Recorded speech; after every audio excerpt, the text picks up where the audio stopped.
Olá pessoal! Hoje nós vamos dar continuidade ainda de negócios jurídicos, falando sobre eles. Negócio jurídico que nada mais é do que toda manifestação de vontade, da qual o agente ele irá escolher voluntariamente as consequências da realização desta manifestação.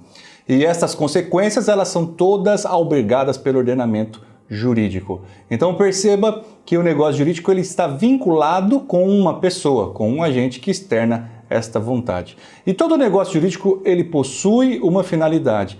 E a finalidade que nós denominamos a doutrina como finalidade negocial, nada mais é do que a criação, a extinção, também a modificação e a conservação de direitos. Esta finalidade negocial encontra sim limites no ordenamento. Basta nós lembrarmos nos artigos 421 e 422 do Código Civil, onde nós vamos ter a eticidade, a socialidade dos negócios jurídicos, dos contratos, por assim dizer. Então vamos lá, vamos iniciar a nossa aula hoje falando sobre a aquisição dos direitos. Vamos nessa. Falar em aquisição do direito significa que ele passará a ter um novo titular. Alguém que adquire um direito tem o direito incorporado ao seu patrimônio. E a aquisição de direitos, ela pode ser de duas uma, originária ou então derivada. A aquisição originária é quando o sujeito ele adquire o direito sem nenhuma interferência, sem contato com ninguém. É um contato direto, por isso originário. É o primeiro contato do titular com o bem. Isso se dá, por exemplo, lá na avulsão, a aluvião, também na ocupação. Também podemos lembrar da caça, da pesca. Eu vou fazer a leitura de alguns dispositivos com vocês, que vocês irão perceber o contato direto do sujeito com o bem. Então, olhando aí na tela, da aluvião, artigo 1250, os acréscimos formados sucessiva e imperceptivelmente por depósitos e aterros naturais ao longo das margens das correntes ou pelo desvio das águas destas, pertencem aos donos dos terrenos marginais, sem indenização. Ainda aí olhando para essa tela, essa redação um pouquinho complicada, mas nada mais significa do que quando os rios eles trazem sedimentos e formam juntamente a um imóvel uma parcela de terra, nasce ali uma parcela de terra. Veja, essa terra aqui, ela sedimentada, foi sendo depositada ali, vai pertencer ao dono deste imóvel que recebeu. Veja então aí que nós teremos a incorporação. Ele terá uma extensão maior final no seu imóvel, o terreno terá uma área maior. Isso é uma aquisição originária. O mesmo se dá no 1251 que eu quero ler com vocês também, que fala assim: quando por força natural violenta uma porção de terra se destacar de um prédio e se juntar a outro, o dono deste adquirirá a propriedade do acréscimo, sem indenizar o dono do primeiro ou sem indenização, se em um ano ninguém houver reclamado. Olhando aí para essa redação, né, pessoal, você percebe que o dono do imóvel teve uma majoração da sua área também, porque por causa de uma natural força violenta, acaba destacando uma porção de terra de um imóvel e acopla-se a outro. Veja, este novo proprietário que teve o recebimento dessa porção de terra vai ter uma área maior do seu imóvel, o seu patrimônio terá uma majoração. Podemos falar aqui na aquisição originária. E o 1263 ainda arremata dizendo: quem se assenhorear de coisa sem dono, para logo lhe adquirir a propriedade, não sendo essa ocupação defesa por lei. Aqui é o contato direto do titular com a coisa. Arrematamos essa parte, então vamos falar agora da aquisição singular e da aquisição a título universal. A título singular é quando o adquirente ele irá fazer a aquisição de maneira determinada, de modo específico. Por isso há uma determinação a título singular. Exemplo, uma compra e venda. Chega numa loja e fala: eu quero aquela determinada roupa, aquele determinado casaco. É uma aquisição a título singular. Mas a aquisição também pode se dar a título universal, que é quando há uma transferência de um patrimônio ou de uma cota parte, por inteiro, uma cota parte de uma universalidade de direitos, uma universalidade de patrimônio. É o que se dá na sucessão, quando alguém acaba sucedendo o de cujus e ele acaba ingressando naquela massa patrimonial deixada pelo de cujus. Aqui nós teremos a aquisição a título universal. A aquisição, pessoal, também poderá ser gratuita, e ela será gratuita quando não há nenhuma contraprestação. Somente quem recebe está oferindo a vantagem, como se dá, por exemplo, na própria sucessão, na doação. São o que? Aquisição de direitos de modo gratuito. Mas nós temos também a aquisição onerosa, que é aquela onde nós teremos sacrifício de ambas as partes, aliás. Nós teremos a contraprestação. Aqui eu posso narrar para vocês a compra e venda. A compra e venda, sim, quando você vai comprar um determinado bem, a pessoa vai te entregar mediante o pagamento do preço. Por isso, aí nós teremos uma aquisição onerosa. A aquisição, pessoal, também poderá ser simples, é quando nós teremos a realização de apenas um ato para que nós tenhamos a aquisição de um direito. Por exemplo, quando alguém assina um cheque, ou um título de crédito, é apenas um ato. Pronto, já paga o preço, adquire o dinheiro, adquire o direito. E também poderá ser uma aquisição complexa, quando demandará vários atos para a realização do ato final. É o que ocorre, por exemplo, com a uso capião. O sujeito tem que estar lá no imóvel durante um determinado prazo, tem que estar independentemente de boa fé, tem que ser mansa, tem que ser pacífica, etc, etc. São inúmeros atos que devem ser praticados pelo sujeito, a fim de que ele adquira a propriedade por meio da uso capião. Eu vou fazer a leitura do artigo 1238, olha na tela, olha ele aí. Aquele que por 15 anos, sem interrupção nem oposição, possuir como seu um imóvel, adquire-lhe a propriedade independentemente de título e boa-fé, podendo requerer ao juiz que assim o declare por sentença, a qual servirá de título para o registro no cartório de registro de imóveis. Parágrafo único. O prazo estabelecido neste artigo reduzir-se-á a 10 anos, se o possuidor houver estabelecido no imóvel a sua moradia habitual, ou nele realizado obras ou serviços de caráter produtivo. Ainda vale destacar que a aquisição ela pode se dar através de terceiros. Aí é onde entra em cena, meus caros, o fenômeno da representação. A representação ela pode ser legal, como ela pode ser voluntária. A representação legal vocês já conhecem, vocês já sabem. É a representação exercida pelos pais, tutor, curadores, no caso dos incapazes, os incapazes. Por isso, representação legal. Essa galera poderá sim adquirir direitos para os seus representados. Ainda nós teremos a possibilidade da representação voluntária. Representação voluntária que é quando o titular ele irá nomear alguém, transferindo poderes para que ele adquira direitos em seu nome. Aqui entra em cena o mandato ou ainda a procuração, como nós conhecemos. A aquisição também é classificada entre direitos atuais e direitos futuros. Direitos atuais vocês já conhecem, são aqueles direitos que já se incorporaram ao patrimônio de alguém. Por isso é denominado de direito atual. O direito atual também é conhecido como um direito adquirido. Vejam, vocês já conhecem, vocês já sabem do que eu estou falando. Mas além de direitos atuais, nós temos direitos futuros.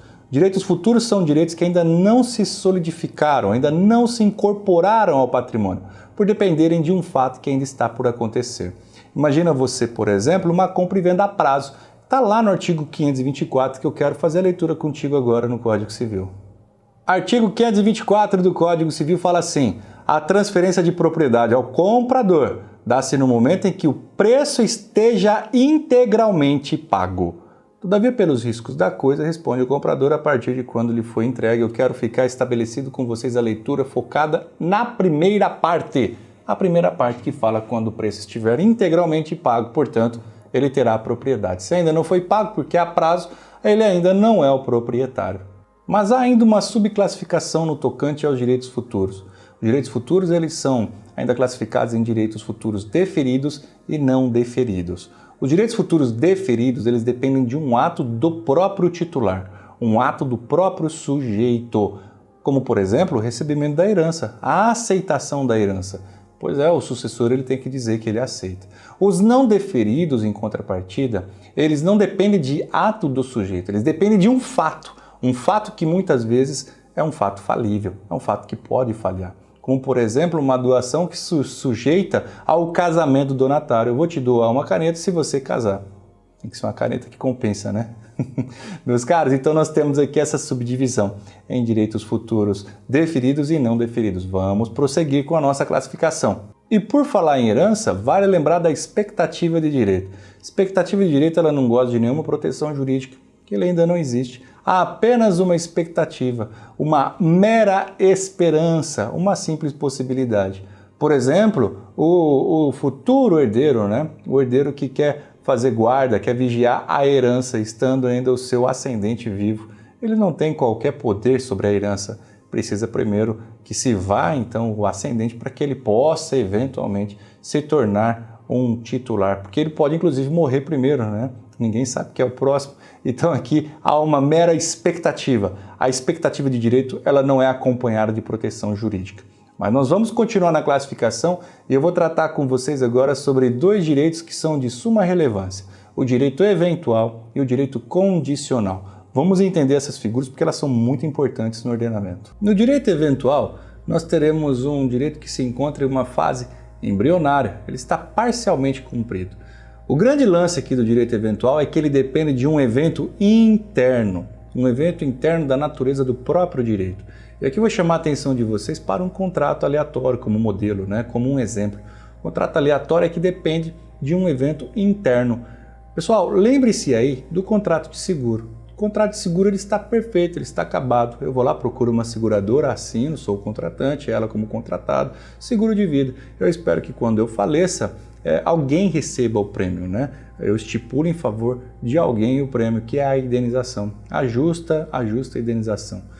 Ora, o contrato, a partir do momento que eu assinei com a seguradora, ele já está perfeito e acabado. Nós já celebramos o contrato, ele já está valendo. O fator, o evento morte, que é um evento interno do contrato, é a cereja do bolo. Ele sobrevindo, paga-se o prêmio. Mas não é com a morte que o contrato tem a validade. Não é com a morte que esse contrato passa a gerar efeitos apenas. Tanto é que eu terei que pagar a mensalidade, tanto é que eu terei que cumprir com os meus deveres contratuais, as minhas obrigações, e eles também, a seguradora também, com certeza. Então fica aqui como um modelo, como um exemplo, o contrato de seguro, da qual nós teremos um direito eventual, que já está previamente concebido. Porém, ele está ligado a um evento interno, é da própria natureza do contrato. Por isso o contrato aleatório. Lembrando da alha. A alha nada mais do que é sorte, né? O professor Silvio Salvo Venosa destaca. A alha nada mais é do que uma sorte.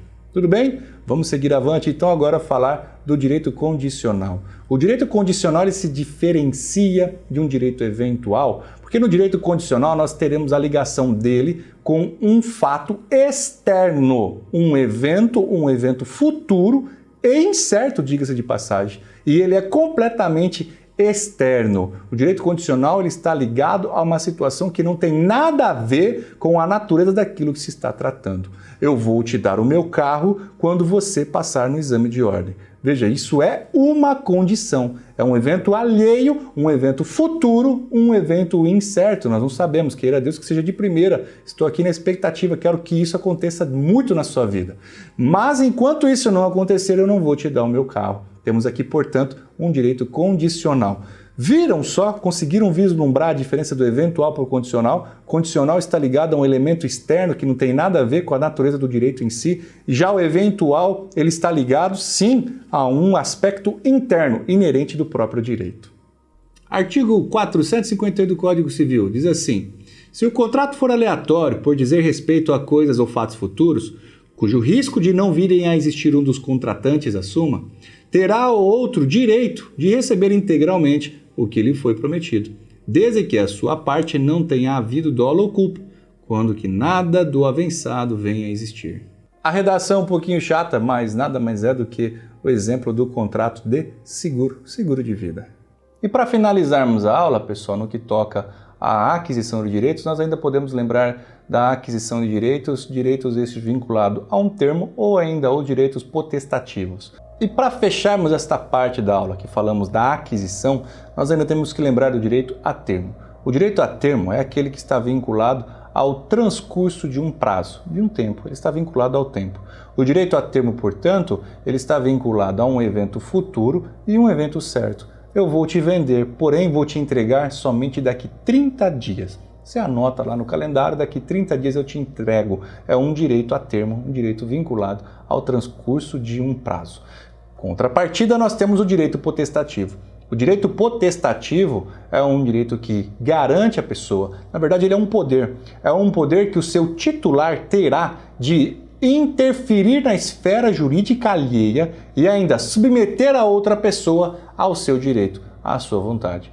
Aqui não tem outro exemplo por excelência como o direito ao divórcio. O divórcio, quando eu busco, intento o divórcio, eu estou rompendo, estou dissolvendo o casamento e pouco me importa o meu parceiro, a minha parceira, as suas intenções, a sua vontade. Ela irá se submeter à manifestação da minha vontade. É um direito potestativo. Eu vou interferir a esfera jurídica dela, a esfera jurídica alheia, e ela nada poderá fazer porque ela estará submetida a mim. Por isso, o direito potestativo é um poder. Pessoal, é isso que eu tinha que falar sobre a aquisição. Bastante coisa, né? Bastante conceito, mas que já vai ampliando o nosso conhecimento. Para não te levar à exaustão, eu vou fazer mais algumas aulas, alguns vídeos, e nós vamos tratar ainda sobre a modificação, sobre a conservação e, por fim, a extinção dos direitos. Se você gostou, deixe seu comentário. Se você não é inscrito no canal, não perca tempo, faça a sua inscrição e ative as notificações.